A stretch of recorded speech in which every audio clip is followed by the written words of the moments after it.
Assalamualaikum warahmatullahi wabarakatuh. Kami dari kelompok 6, kelas 12 MIPA 3, SMA Negeri 5 Taruna Brawijaya, Jawa Timur.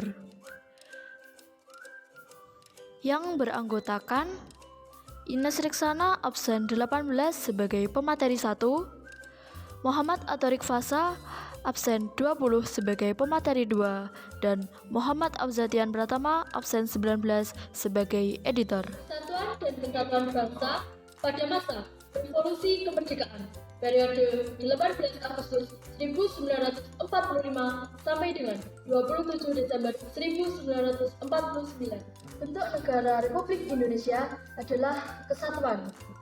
Bentuk pemerintahan Republik. Sistem pemerintahan presidensial. Sedangkan konstitusi negaranya adalah Undang-Undang Dasar 1945.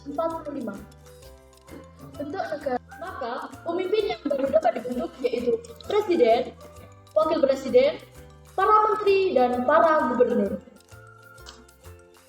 Departemen yang dibentuk untuk pertama kalinya di Indonesia adalah Departemen Kehakiman, Perhubungan, Sosial, Pekerjaan Umum, Kesehatan, Pertahanan, Kemakmuran, Dalam Negeri, Keuangan, Penerangan, Luar Negeri, dan Pengajaran.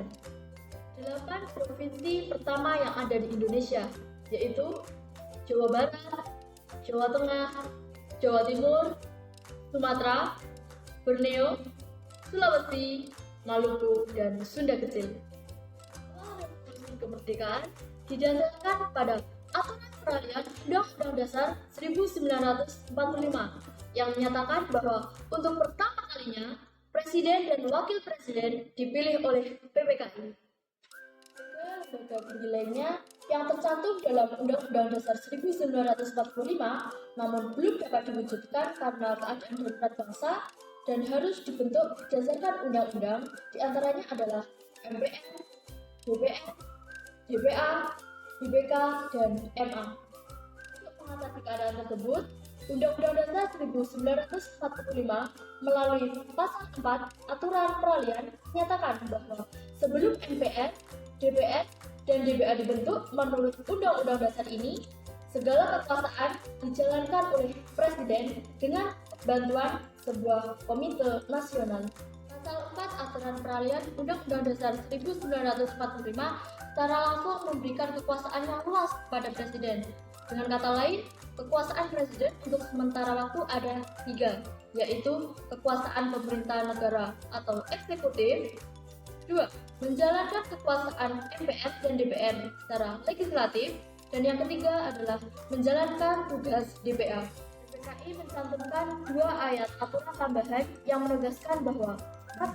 Dalam 6 bulan sesudah berakhirnya peperangan Asia Timur Raya, Presiden Indonesia mengatur dan menyelenggarakan segala hal yang diterapkan dalam Undang-Undang Dasar ini.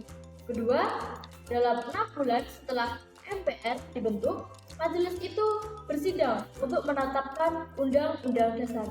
Aturan peralihan Undang-Undang Dasar 1945 digunakan Belanda untuk menuduh Indonesia sebagai negara diktator dikarenakan semua kekuasaan berada di tangan presiden, yang menyebabkan pemerintahan Republik Indonesia mengeluarkan 3 maklumat, yaitu yang pertama, maklumat Wakil Presiden nomor 10 tanggal 16 Oktober 1945 yang berisi menghentikan presiden sebelum masa waktunya berakhir. Kedua, maklumat pemerintah tanggal 3 November 1945 yang berisi pembentukan partai politik yang sebanyak-banyaknya. Dan yang terakhir, maklumat pemerintah pada tanggal 14 November 1945 yang berisi mengubah sistem pemerintahan presidensil menjadi parlementer. Pemerintahan parlementer, presiden tidak lagi mempunyai rangkap jabatan, yang artinya presiden hanya sebagai kepala negara, sedangkan kepala pemerintahan dipegang oleh Perdana Menteri. Kabinet pada waktu itu, para menteri tidak bertanggung jawab kepada presiden, tapi kepada DPR yang kekuasaannya dipegang oleh BPKNBP. Sistem parlementer membuat Indonesia tidak stabil. Kabinet gampang disajukan dengan mosi tidak percaya dari DPR. beberapa pergantian kabinet pada masa pemerintahan parlementer. Kabinet Syahrir I, Kabinet Syahrir II, Kabinet Syahrir III. Pada saat Kabinet Syahrir III bubar, pemerintah membentuk kembali Kabinet Presidensil. Pada 27 Juni tahun 1947 sampai dengan 3 Juli 1947. Atas desakan dari beberapa partai politik, Presiden Soekarno kembali membentuk Kabinet Parlementer seperti berikut. Kabinet Amir Syarifuddin I, Kabinet Amir Syarifuddin II, Kabinet Hatta I, Kabinet Darurat Mr. Syafruddin Prawiran Negara, dan Kabinet Hatta II. Sehingga periode Negara Kesatuan Republik Indonesia berakhir seiring dengan hasil kesepakatan KMB yang mengubah bentuk negara menjadi negara syarikat pada tanggal 27 Desember 1949. Masa periode Republik Indonesia Serikat ditandai gerakan separatis yang ingin memisahkan diri dari Negara Kesatuan Republik Indonesia dan membuat negara baru. Adapun gerakan tersebut adalah: yang pertama, pemberontakan PKI di Madiun dipimpin oleh Musa dengan tujuan ingin mengganti dasar negara Pancasila dengan komunis dan mendirikan Soviet Republik Indonesia.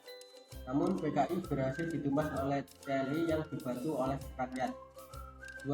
Gerakan DITII yang dipimpin oleh Sarmadi Marijan Kartosuwiryo dengan tujuan mendirikan negara Islam Indonesia.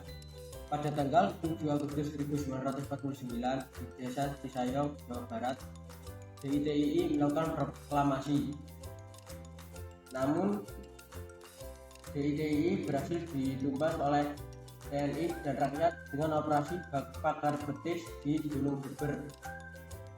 Pada tanggal 4 Juni 1962, Wiryo berhasil ditangkap dan dijatuhi. Demikianlah pemaparan materi mengenai persatuan dan kesatuan bangsa pada masa revolusi kemerdekaan yang pada akhirnya harus berakhir dan digantikan dengan periode RIS.